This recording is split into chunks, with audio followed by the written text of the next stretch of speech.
नमस्कार. आजची आपली रेसिपी आहे शेंगोळे. तर याला कडोळे असंही म्हणतात. तर हे शेंगोळे कसे बनवायचे हे आपण आज बघणार आहोत. तर इथे आपण 2 कप गव्हाचं पीठ घेतलं आहे. यात आपल्याला 1 कप बेसन घालायचं.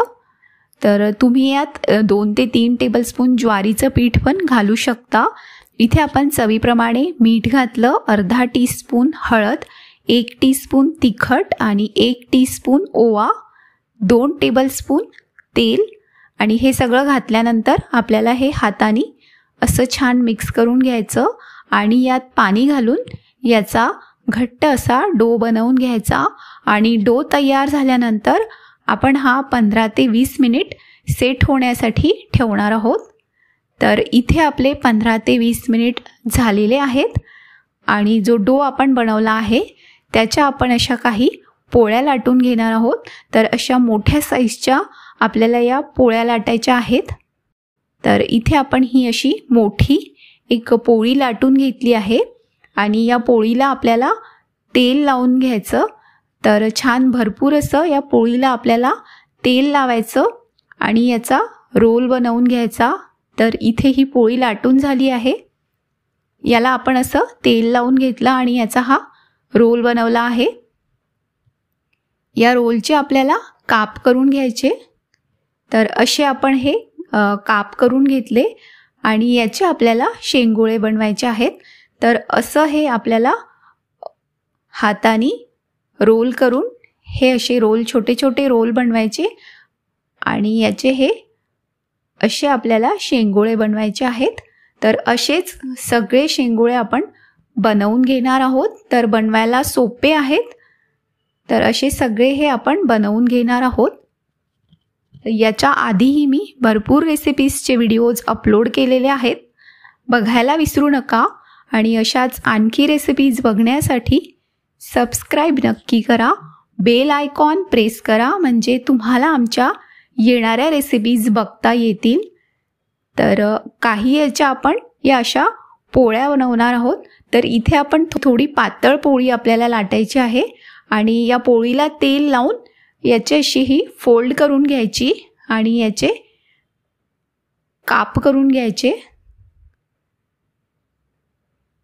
तर अशी आपल्याला ही कापून घ्यायची आणि हे आपण या शेंगोळ्याबरोबर शिजवणार आहोत. तर या पण खायला खूप छान लागतात.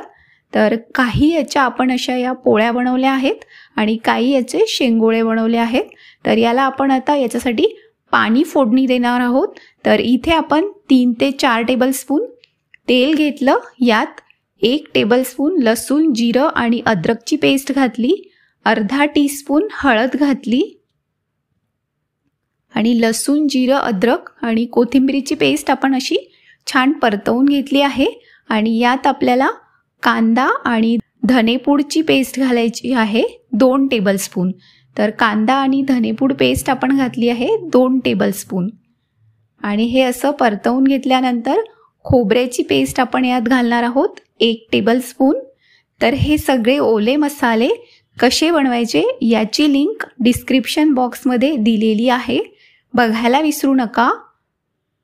तर इथे आपले मसाले परतवून झाले आहेत. यात आपण 1 टेबलस्पून तिखट घातलं आहे आणि याच्यावरती थोडंसं पाणी घालून हे आपल्याला परतवून घ्यायचं आहे. तर तिखट तुम्ही तुमच्या अंदाजाने कमी जास्त यात घालू शकता. तर आपण हे सगळे मसाले असे छान परतवून घेतले आहेत. यात आपल्याला पाणी घालायचं आहे.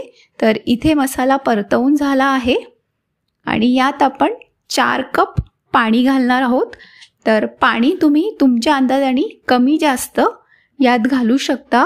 तर इथे आपण 4 कप पाणी याच्यामध्ये घातलं आहे आणि चवीप्रमाणे मीठ आपल्याला यात घालायचं आहे. आणि याला उकळी आल्यानंतर यात आपण हे शेंगोळे घालणार आहोत.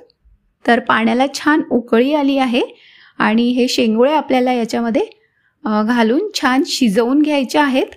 तर मीडियम ते लो फ्लेमवर आपण हे 15 ते 20 मिनिट शिजवून घेणार आहोत.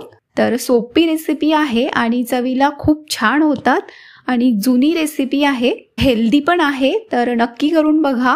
तर नक्की करून बघा आणि अशाच आणखी रेसिपीज बघण्यासाठी सबस्क्राईब करायला विसरू नका. बेल आयकॉन प्रेस करा. तर इथे आपण सगळे शेंगोळे याच्यामध्ये ॲड केलेले आहेत आणि याच्यावरती झाकण ठेवून आपण हे 15 ते 20 मिनिट शिजवून घेणार आहोत. तर इथे आपले 10 ते 15 मिनिट झालेले आहेत आणि यात आपण कोथिंबीर घालून आणखी 5-1 मिनिट हे शिजवून घेणार आहोत.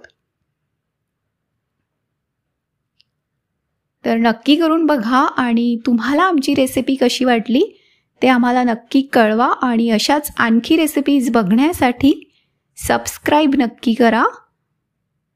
तर इथे आपले हे शेंगोळे आपण आणखी थोडेसे शिजवून घेणार आहोत.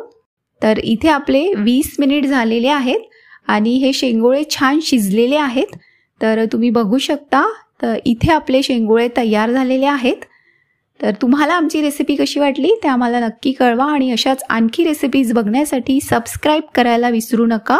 तर इथे आपले हे शेंगोळे तयार आहेत.